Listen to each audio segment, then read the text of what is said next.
I'm tired. I'm so tired. Not from a lack of sleep, but from a sheer amount of disbelief.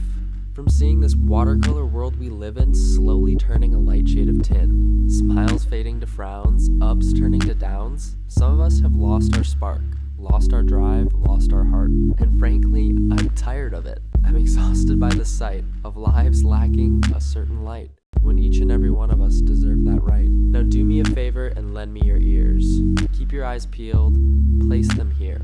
Poetry and fancy wordplay on hold, here's a meaningful story I've never told. You see, a couple of weeks ago, a day like any other, I was heading to meet up with some friends for lunch.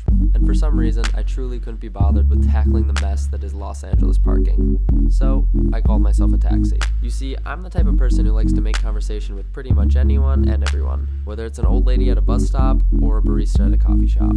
People are people, and they all have something to say. After a few introduction sentences, me and this 30-something-year-old gentleman realized we're both creative types, originally from the Midwest, out here in Los Angeles pursuing our many artsy endeavors. We continued conversing, but quickly things got a little bit deeper. He asked me, was your family okay with you moving out to a bigger city and chasing such an alternative career type? Definitely, I said. They're just happy I'm happy and doing something I love every day. He continued by saying, good.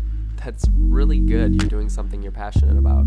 A lot of people nowadays can't seem to say that. He hesitated slightly but then continued. You know, my dad and brother worked night and day for practically their entire lives, receiving little pay for doing something they didn't enjoy at all. They both always talked about how it'll be worth it one day. We can spend our hard-earned money later on. We will live a good life eventually. But you know what? Neither of them got that. My dad died unexpectedly 4 years ago, and my brother just last year. They'll never get to live the life they always wanted to, so it's honestly very nice to see people following their heart and living their life now, rather than later. And at that point, he dropped me off. After only a 10-minute car ride, I left with a new perspective in my mind. Life waits for no one.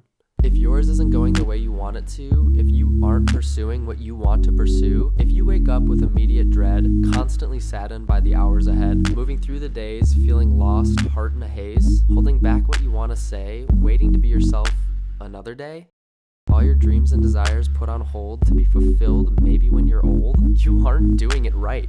You aren't living your life. Eventually is not okay. Why tomorrow when there is today? I finally feel like I'm finding my way and not just living day by day. I'm doing what I love. I'm going where I want to go. I'm being who I want to be. I'm happy. And you know what? I think everyone deserves to feel the same way. Thanks so much for listening, and I'll see you guys next Monday.